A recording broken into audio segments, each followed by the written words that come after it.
Et bonjour les coaster fans. Aujourd'hui je ne vais pas faire de top 10 ou même une vidéo où je vous donne mon avis sur un parc ou un coaster en particulier, parce qu'il faut dire qu'on commençait un petit peu à en voir trop sur ma chaîne en ce moment. Mais j'ai décidé de continuer l'initiation au coaster. En fait c'est en quelque sorte une suite à la vidéo sur le vocabulaire coaster fan, mais cette fois ça va être un peu plus précis et détaillé sur un sujet en particulier, les constructeurs de coaster. Alors l'idée de base ne vient pas de moi, mais d'un abonné qui m'a proposé de faire une vidéo où je vous montre le premier coaster de certains gros constructeurs. J'ai trouvé l'idée sympa parce que non seulement ça permet aux novices de découvrir des constructeurs de montagnes russes, et aussi à ceux qui connaissent déjà ces constructeurs de peut-être découvrir d'où ils partent. Parce que je vous le dis, vous allez voir qu'ils ont pas tous commencé au top du top, surtout un en particulier. Mais du coup je me suis dit, juste parler des premiers coasters, ça risque d'être un peu court et pas spécialement intéressant pour tout le monde. Du coup j'ai un peu rallongé la chose. Je vais vous parler des 3 gros constructeurs mondiaux aujourd'hui en 2020 qui sont Intamin, BEM et RMC. J'aurais pu aussi en caser d'autres comme Macride, Vekoma, Gerstauer, etc. Mais ce sera peut-être pour une autre vidéo si le concept vous plaît. Donc qu'est-ce que je vais rajouter en plus du premier coaster créé par ces 3 constructeurs? Et bien pour faire une comparaison qui soit la plus fournie possible, je vais parler également du dernier coaster construit par la firme en question. Pas forcément le dernier à être ouvert, on va seulement prendre le dernier à avoir été construit complètement, donc tout simplement en regardant le dernier à avoir été mis en test. Et après, je vais vous donner mon avis parce que bien sûr, je peux pas m'en empêcher. Donc je vais vous dire quel coaster selon moi est le meilleur construit par l'entreprise depuis sa création, et ensuite le modèle qui représente le mieux la firme et qui est selon moi le meilleur. Alors oui, même si c'est selon moi, je vais me baser plutôt sur des prouesses techniques de ces coasters, sur ce qu'ils ont apporté au monde des parcs et aux constructeurs en question. Ok, maintenant je pense que vous êtes prêts à me suivre dans cette vidéo, alors c'est parti. On commence donc avec un constructeur qui nous vient du Liechtenstein, ce tout petit état casé entre la Suisse et l'Autriche. Ce constructeur, c'est Intamin. Fondé en 1967, Intamin fait sans aucun doute partie des constructeurs qui ont le plus marqué le milieu des parcs. Quel est alors son tout premier coaster, me diriez-vous? Il doit être d'une qualité imparable. Eh ben, bof. En fait, même très bof, hein. Ce coaster est certes à Cedar Point, donc un parc de qualité quand on aime les montagnes russes, mais c'est pas celui pour lequel on décide de traverser l'océan Atlantique. Il s'agit de Junior Gemini, ouvert en 1979, aujourd'hui appelé Wilderness Run. Ouais, c'est pas excellent, mais en même temps, c'est pas un coaster qui a pour but de te faire crier airtime à chaque boss, puisque c'est un kiddie coaster. Donc forcément, il vise un public familial et même un public d'enfants. Donc difficile de porter un jugement de passionné dessus, vu qu'on n'est clairement pas le public visé. Mais c'est vrai que ça fait bizarre de voir Intamin commencer par un kiddie coaster. Je vous avoue que j'ai été assez surpris le jour où je l'ai appris. Mais bon, comme on dit, il y a un début à tout. En revanche, le dernier coaster Intamin, c'est Sandy's Blasting Bronco, construit en 2020 dans le Nickelodeon Universe Theme Park à American Dream, Meadowlands. Beaucoup de noms assez longs pour si peu. Enfin non, je suis méchant, je vais pas vraiment dire que c'est assez faible, c'est un Blitz coaster, donc modèle de qualité du constructeur, qui possède mine de rien un launch et un total de 4 inversions, ce qui doit être quand même sympa à rider. Et puis petit plus, histoire d'avoir un tour assez long pour un coaster pas très grand, une fois que vous avez fini votre premier tour en avant, une plateforme tourne le train dans l'autre sens pour vous faire un deuxième tour, cette fois-ci en arrière. Donc c'est un petit plus qui n'est pas à négliger. Le coaster n'est pas encore ouvert et n'a pas encore été testé par des humains. Cette phrase fait vraiment bizarre.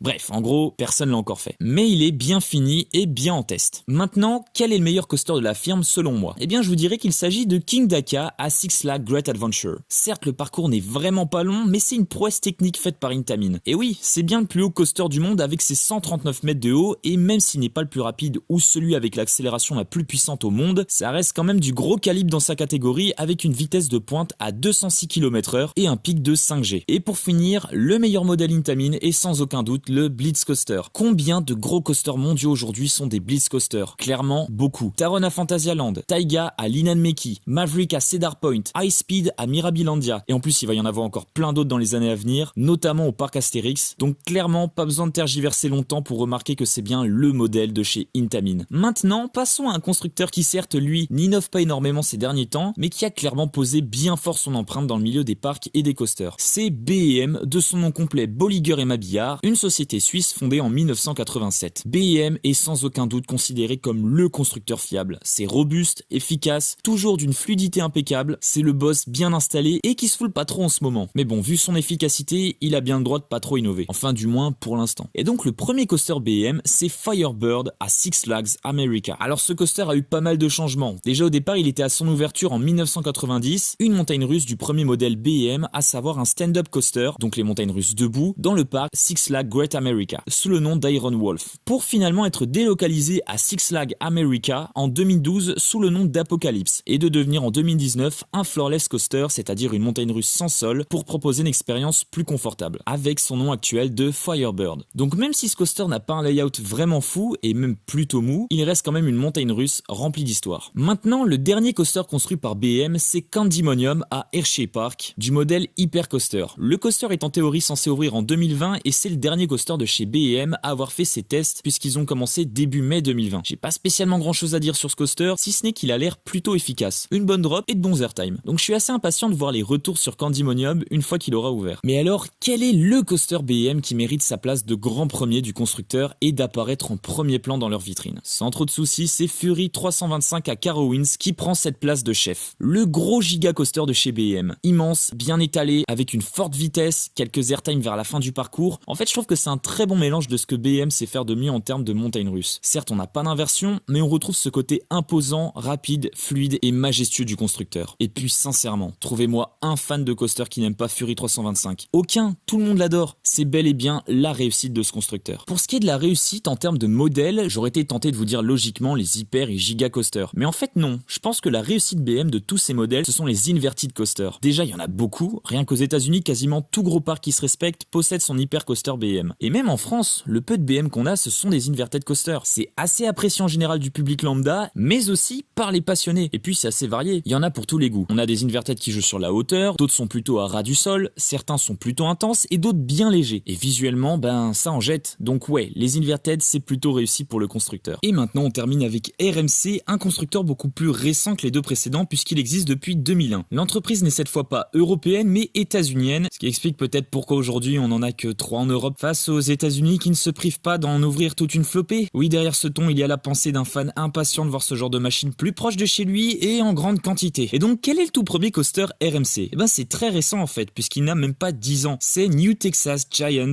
ouvert en 2011 à Six Flags Over Texas. Donc oui, le fameux parc qui fut le premier parc Six Flags au monde. Comme une très grosse partie des RMC, ce coaster n'est pas une création de toute pièce mais un retrac. C'est-à-dire que le constructeur prend une montagne russe en bois déjà existante et utilise une partie du tracé et de la structure déjà existante pour modifier les courbes en les faisant plus serrées, plus abruptes, avec une plus grande puissance et parfois même des inversions complètement barrées. New Texas Giant est donc un retract de l'ancien wooden coaster du parc ouvert en 1990 appelé Texas Giant. Oui, du coup pour le nom du RMC ils se sont pas énormément foulés. Et comme vous le remarquez sur la vidéo, certes le coaster a l'air énorme mais c'est plutôt ample au niveau des virages et des airtime contrairement à ce qu'on connaît aujourd'hui chez RMC, et en plus de ça le coaster ne compte aucune inversion. En revanche on retrouve déjà la patte RMC avec des bankings très bien dosés et assez fous. Par contre si on regarde le dernier coaster construit par RMC, on remarque bien que le constructeur a bien pris ses aises depuis son arrivée dans le game. Ce coaster c'est Iron Gwazi à Busch Garden Tampa en Floride. Le coaster est déjà construit et certains petits chanceux ont déjà pu le tester. C'est une fois de plus le retract d'un ancien wooden coaster. L'ancien coaster en bois du parc s'appelait tout simplement Gwazi. Oui, eux non plus se sont pas énormément foulés. Ils ont vu que les rails allaient être en métal sur la nouvelle version, alors ils se sont dit que c'était sans doute important, au cas où les visiteurs ne l'avaient pas compris, parce que c'est vrai que ça se voit pas du tout, genre des rails violets. Enfin bref, je chipote, mais en vrai ça a clairement l'air d'être une machine de dingue qui sera même, je pense, le nouveau coaster phare du parc, qui compte quand même un paquet de gros coasters. Et maintenant, quel est selon moi le meilleur RMC? Bon là je pense que vous le savez tous derrière votre écran et que vous l'avez bien vu venir. C'est Steel Vengeance à Cedar Point. Coaster issu lui aussi d'un retracking en 2018. Alors oui, j'ai dit dans mon top 10 des coasters de rêve aux États-Unis que c'était pas celui qui me faisait le plus rêver aux US. En fait le truc c'est que je le trouve pas super beau. Il est posé là comme ça, avec pour seul esthétisme sa structure. Puis ces trains sont moches. Enfin oui, là je m'éparpille vu que je retourne clairement dans mes travers ultra subjectifs, mais de manière purement objective, c'est quand même d'après quasi toutes les personnes qui l'ont ridé, le meilleur coaster du monde. Rien que ça. C'est aussi un coaster très haut, interminable, bourré d'airtime plus barrés les uns que les autres, des inversions bien balèzes et complètement folles, comme le fait si bien RMC. En gros, c'est le coaster qui réunit le mieux tout ce qu'a fait de bon RMC depuis sa création. Et oui, c'est clairement devenu aujourd'hui un classique dans le milieu des coasters et des parcs. Et alors, quel est le meilleur modèle RMC? Bon bah là, c'est moins compliqué parce que RMC fait quasiment toujours le même style de coaster. Il n'y a pas vraiment de modèle RMC différent. Ah si, maintenant il y a les Raptor Track qui se différencient pas mal de ce qu'on retrouve en général, mais ils sont très rares aujourd'hui donc difficile d'en parler profondément. Mais je dirais quand même que le modèle RMC ce sont les Highbox Track, c'est-à-dire leurs modèles où les rails sont intégralement en métal et qui ne sont donc plus considérés comme des wooden coasters, mais bien des hybrides. Parce que c'est le modèle le plus répandu dans le monde, celui avec lequel ils ont le plus travaillé, et donc celui qui a fait naître de nombreuses grosses tueries mondiales. Voilà, on a désormais fait le tour de ces 3 constructeurs, j'espère que cette vidéo vous aura aura plu. Dites-moi quels sont pour vous les coasters et les modèles qui représentent le mieux ces constructeurs, et également si vous souhaitez une suite à cette vidéo avec d'autres constructeurs. N'hésitez pas, si ce n'est pas déjà fait, à vous abonner à la chaîne YouTube pour ne pas rater les prochaines vidéos qui sortiront. Vous pouvez également, comme d'habitude, mettre un like pour me dire si ça vous a plu. Quant à moi, j'espère vous retrouver très vite pour une autre vidéo, et sur ce, je vous dis à plus,